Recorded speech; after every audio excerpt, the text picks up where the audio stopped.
ایک دفعہ میرے نبی پاک صلی اللہ تعالی علیہ وسلم کے پاس ابو جہل آیا اور ہاتھ بند رکھے ہوئے تھے۔ آقا علیہ الصلوۃ والسلام نے پوچھا کیوں آئے ہو؟ تو ابو جہل نے کہا اگر تم اللہ کے سچے نبی ہو ذرا مجھے یہ بتاؤ کہ میری مٹھی میں کیا ہے۔ آقا علیہ الصلوۃ والسلام نے فرمایا اگر میں بتا دوں تو؟ کہنے لگا اگر آپ نے بتا دیا تو میں آپ پر ایمان لے آؤں گا، میں کلمہ پڑھ کے مسلمان ہو جاؤں گا۔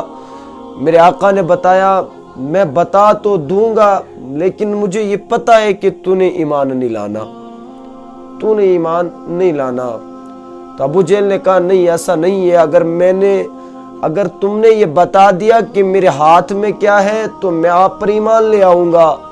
میرے آقا نے کہا کیا میں پوچھوں کنکریوں سے کہ تم کون ہو یا کنکریاں خود ہی بتائیں کہ میں کون ہوں؟ ابو جہل نے سوچا یہ تو اور آسان ہو گیا۔ ابو جہل نے کہا کہ یہی بتا دیں کہ آپ کون ہیں۔ ابو جہل کے ہاتھ بند تھے اور بیچ سے آواز آنے لگی اشہد ان لا الہ الا اللہ و اشہد ان محمدا عبدہ و رسولہ۔ اب جو ہی ابو جہل نے یہ آواز سنی اور اس نے وہ کنکریاں زمین پر پھینک دی اور کہا کہ نبی کا جادو تو پتھروں پر بھی چل گیا، میرے نبی کا کلمہ تو پتھروں نے بھی پڑھا۔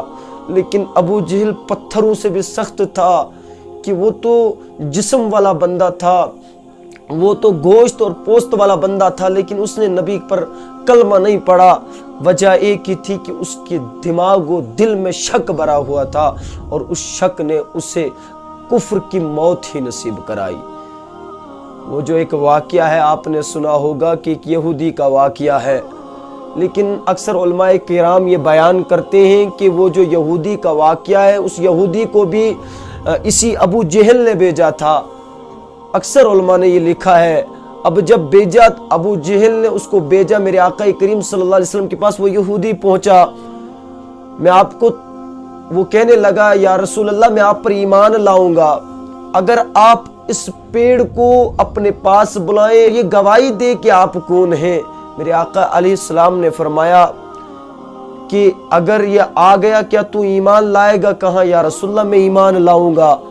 کہا کہ میں نہیں جاؤں گا، تو ہی جا، اسے کہہ کہ بلا رہے ہیں۔ وہاں پر بھی بتا دیا کہ تم ہی جاؤ اور کہیں تم یہ نہ کہو کہ اس نے پیڑوں پر بھی جادو کر دیا۔ وہ یہودی جاتا ہے اس پیڑ سے کہتا ہے سامنے وہ جو بیٹھا ہے نا وہ تجھے بلا رہے ہیں، نام بھی نہیں لیا۔ اب وہ پیڑ دائیں ہلا، بائیں ہلا، آگے ہلا، پیچھے ہلا اور اپنی جڑوں کو اکھیڑتا ہوا میرے آقا کریم صلی اللہ علیہ وسلم کے قدموں میں جا گرا۔ اب علماء کرام لکھتے ہیں کہ وہ ہلا اپنی جڑوں کو اکھیڑنے کے لیے، لیکن اکثر علماء فرماتے ہیں کہ وہ اس لیے نہیں، اپنی جڑوں کو اکھیڑنے کے لیے نہیں ہلا تھا، بلکہ اس میں وجد آ گیا۔ کہا کہ مجھے کس ذات نے بلایا ہے، مجھے محبوب خدا نے بلایا ہے اور میں یہاں پر کھڑا ہوں۔ اور وہ فوراً اس نے وہ جڑیں اکھیڑی اور میرے آقا کے قدموں گرا اور ہر پتے سے یہ آواز آنے لگی اشہد ان لا الہ الا اللہ و اشہد ان محمد عبدہ۔ اب جب ہر پتے سے یہ آواز آئی تو وہ یہودی قدموں میں گرا یا رسول اللہ مجھے کلمہ پڑھا لیجیے۔ لیکن ابو جہل کہنے لگا کہ ان کا جادو تو پیڑوں پر بھی چلتا ہے۔ عزیز میرے آقا کریم صلی اللہ علیہ وسلم نے پتھروں سے بھی کلمہ پڑھوائے، لیکن ابو جہل کے دماغ میں ایک شک تھا اور اس شک نے اسے کلمہ نہیں پڑھنے دیا۔ میرے آقا کریم صلی اللہ علیہ وسلم سے رب کریم نے پہلے ہی فرمایا ان الذین کفروا سواء علیہم انذرتہم ام لم تنذرہم لا یؤمنون۔ اے میرے محبوب جن کی مقدروں میں کفر ہے ان کو تم چاہے زبردستی کرو، چاہے زور کرو، چاہے نرمی کرو، وہ ایمان نہیں لائے گی۔ لیکن میرے آقا نے کہا اے میرے رب کریم ہم میدان نہیں چھوڑیں گے، جتنی بار یہ آئے گا میں معجزے دکھاتا رہوں گا، چاہے پھر یہ ایمان لائے یا نہ لائے۔ میرے آقا علیہ السلام نے ہر طرح کے معجزے دکھائے، لیکن ابو جہل آخرکار پھر بھی کافر ہی ہو کر مرا۔ اللہ سے دعا ہے ہمیں اہدنا الصراط المستقیم پر گامزن فرمائے۔